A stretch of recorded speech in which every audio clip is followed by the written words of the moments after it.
a chilly minus 35 Celsius this morning.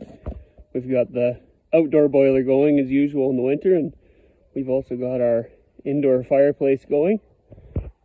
Here's our tough livestock guardian dog, puppy, Elsa, one of them.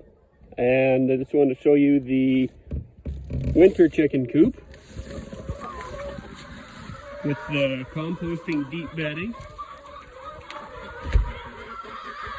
Even at minus 35 outside, it is only about minus 9 in here. No supplemental heat, just the chickens, the composting bedding, and that's even with quite a bit of air loss around the doors that I haven't finished sealing yet. But they're quite comfortable at minus 10. That's about a 25 degrees Celsius difference for them.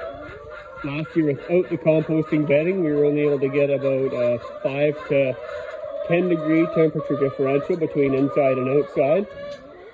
So that's quite a difference.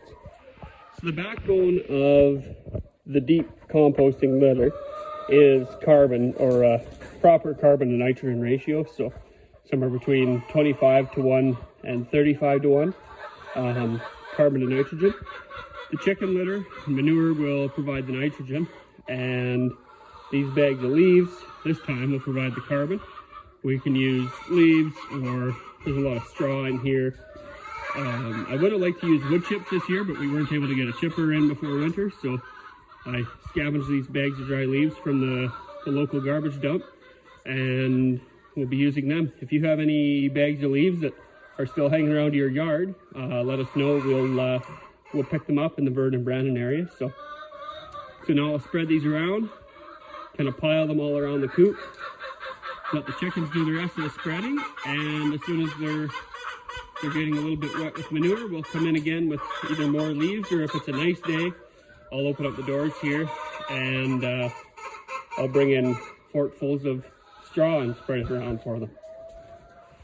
So we got all the leaves spread. Took about 25 bags today. High traffic areas like under the roost or around the water, in front of the nesting box, they get a little bit more leaves, especially the high moisture area like around the water. They'll get more carbon to soak up that extra moisture, try and keep it from evaporating, turning into humidity. Everywhere else gets just kind of a light covering, enough to cover the previous bedding. And I'll actually spread about 5 gallons of oats through here now, just to encourage the chickens to scratch around, stir up that bedding. And a lot of the oats get missed. They'll fall deeper into the bedding where it's warm and moist. Some of them will germinate, and the next time the chickens get to scratching, they'll potentially scratch off a lot of good oat sprouts. So I'll show you the bedding temperature. It's about 18 inches deep right now, and near the bottom of the pile, it's about just under 60 Fahrenheit. So that's putting out quite a bit of residual heat for the chickens, and they'll actually dig deep down in that pile to kind of dust themselves. There is sand under here, it's just a sand floor, and they'll aerate that pile, keep it composting. And speaking of dusting, I need to clean this out and fill it up, but this is their dust bath. All of our wood ashes end up in here.